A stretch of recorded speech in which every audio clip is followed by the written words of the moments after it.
Hello everyone, ये कहानी है सीक्रेट इन्वेजन 2 की, जब दूसरी बार स्कल्स ने अर्थ को इन्वेड करने की कोशिश की थी। जिसके पहले की कहानी जानने के लिए आप मेरी ये सीक्रेट इन्वेजन 1 वाली वीडियो रेफर कर सकते हो। तो बिना किसी और देरी के सीधे डुबकी लगाते हैं कॉमिक्स की दुनिया में।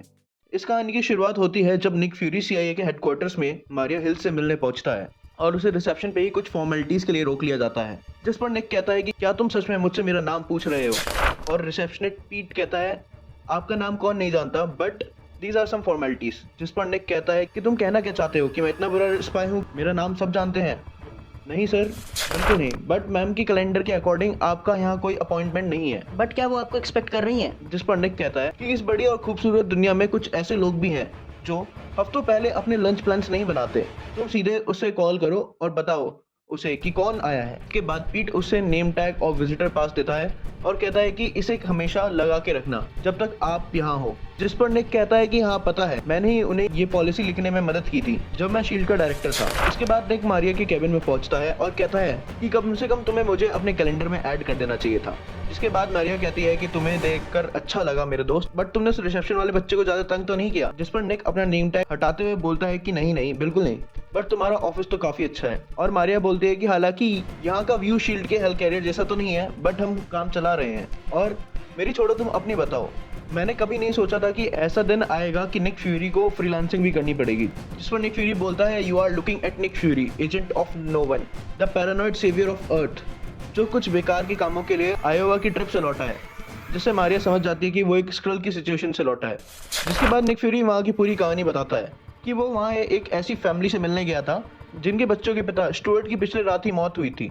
बट ये परिवार इस बात से खुश था क्योंकि उन्हें लगा कि वो उस फैमिली का मेंबर नहीं बल्कि एक स्क्रल शेप शिफ्टर है और उनके फैमिली मेंबर को अभी भी स्क्रल्स ने बंदी बना रखा है और वो चाहते हैं कि अब निक फ्यूरी उसे ढूंढकर आजाद करे। बट निक फ्यूरी उस डेड बॉडी को देखते ही समझ गया था कि वो कोई स्क्रल नहीं बल्कि असली इंसान है, क्योंकि स्क्रल्स मरने के बाद अपनी ट्रू फॉर्म में आ जाते हैं। बट ये बात ये लोग मानने को तैयार ही नहीं थे क्योंकि उनके लिए ये शेप शिफ्टर एलियन रेस का बहाना एक ऐसा जरिया था जिस पर इल्जाम डालकर ये लोग किसी अपने को खोने के विशाल दुख से बच सकते हैं और खुद को ये उम्मीद दे सकते हैं कि एक दिन स्टुअर्ट वापस आएगा, जिसके भरोसे ये लोग शायद अपने जीवन में आगे बढ़ पाए।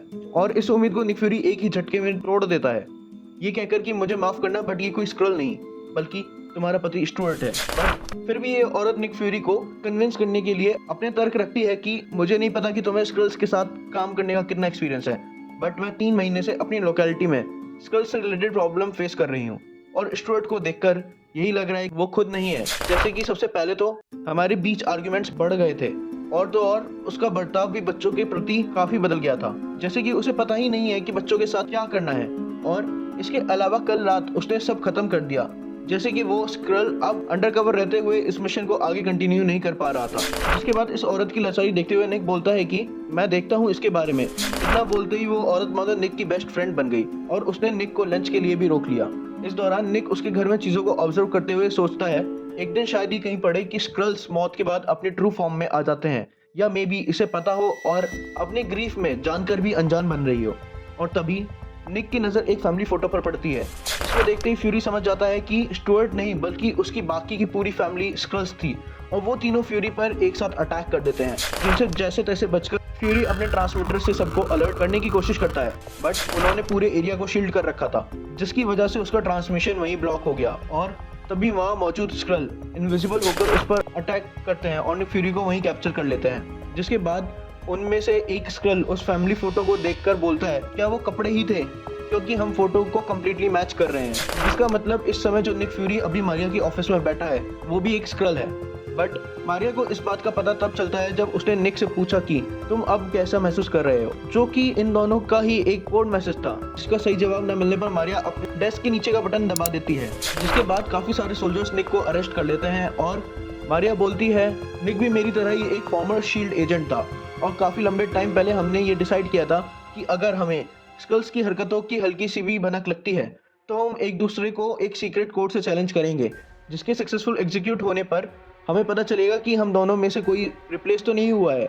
और इस ट्रायल के बाद मैं ये बात पूरे भरोसे से कह सकती हूँ कि तुम एक स्क्रल हो। इस पर निक बोलता है कि ये तो एक शील्ड का प्रोटोकॉल था और अब तो शील्ड को भी बंद हुए एक अरसा हो चुका है। जिस पर मारिया बोलती है कि अगर तुम भी इस आदमी को मेरी तरह जानते तो तुम्हें पता होता कि ये कभी कोई सीक्रेट नहीं बोलता।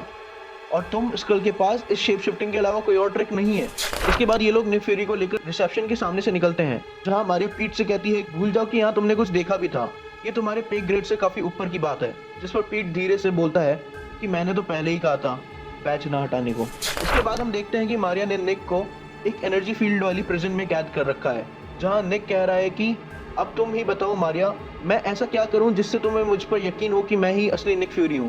जिसके बाद मारिया अपनी गन पर हाथ रखते हुए बोलती है कि निक का तो पता नहीं, अगर तुमने एक और बार हम दोनों का नाम अपनी जुबान पे लिया तो मैं ये प्रूफ कर दूंगी कि तुम एक स्क्रल हो और मेरा तरीका तुम्हें बिल्कुल भी पसंद नहीं आएगा। इसके बाद ये अपनी कलीग्स को इस सिचुएशन का अलर्ट भेजती है और कहती है कि मुझे पूरा भरोसा है कि जिस दौरान हम बात कर रहे हैं तुम जैसे और भी निक फ्यूरी बाकी की डिफेंस ऑर्गेनाइजेशन को इन्वेट करने की कोशिश कर रहे होगे। और होता भी ऐसा ही है। मारिया से अलर्ट मिलने के बाद FBI, NSA, department of homeland security, NRO और पेंटागन, इन सभी के हेडक्वार्टर्स से अलग अलग निक फ्यूरी को अरेस्ट किया जाता है। इतना सुनते ही मारिया हिल के सामने फोर्स फील्ड में कैद निक फ्यूरी अपनी ट्रू स्कल फॉर्म में आती है और बोलती है बहुत खूब, बट तुम्हें ये कभी नहीं पता चलेगा कि तुम हम सबको पकड़ पाए या नहीं। जिस पर मारिया कहती है तुम यही चाहती हो ना हिस्ट्रिया कि हम आपस में हर एक करीबी लोगों पर शक करें और आखिर में इसी डाउट के चलते मास असैसिनेशन शुरू कर दें। बट गेस व्हाट, इस बार तुम मारिया हिल के अगेंस्ट हो और तुम अपने पहले ही स्टेप में फेल हो गई। जिसके जवाब में हिस्ट्रिया बोलती है कि शायद तुम्हें पता नहीं, बट हम सब केवल फ्यूरी ही नहीं बने थे। जिस पर मारिया बोलती है कि या तो तुम ब्लफ कर रही हो या फिर तुम्हें अपने प्लान पर कुछ ज्यादा ही भरोसा है, जो तुम खुद से मुझे अपना प्लान बताने लग गई। अब चाहे जो भी हो, बट उसके लिए भी मेरे पास एक प्लान है जिन्हें लोग सुपर हीरोज के नाम से जानते हैं और मेरी मदद करने के लिए वो लोग मरे जा रहे हैं। इतना बोलते ही मारिया वहां से चली जाती है और सीधा अवेंजर्स को कॉल लगाती है, जहां ये सभी टोनी के बनाए ट्रेनिंग सिमुलेशन प्रोग्राम की मदद से ट्रेनिंग कर रहे थे, जिसे टोनी ने एक्समैन की ट्रेनिंग प्रोग्राम से इंस्पायर होकर बनाया था और इसे नाम दिया था what if Iron Man beat up Ultron but Avengers were also there. और जैसे मारिया स्कल इन्वेजन का नाम लेती है तभी कैरल सभी अल्ट्रॉन ट्रेनिंग बॉट्स को मारकर बोलती है एंड सिमुलेशन। जिसके बाद मारिया इन्हें पूरी निक फ्यूरी वाली कहानी सुनाती है और बोलती है it's just a heads up. जिस पर ब्लैक पैंथर बोलता है कि फिर तो इस बात की भी पॉसिबिलिटी है कि हम में से भी कोई एक स्क्रल हो।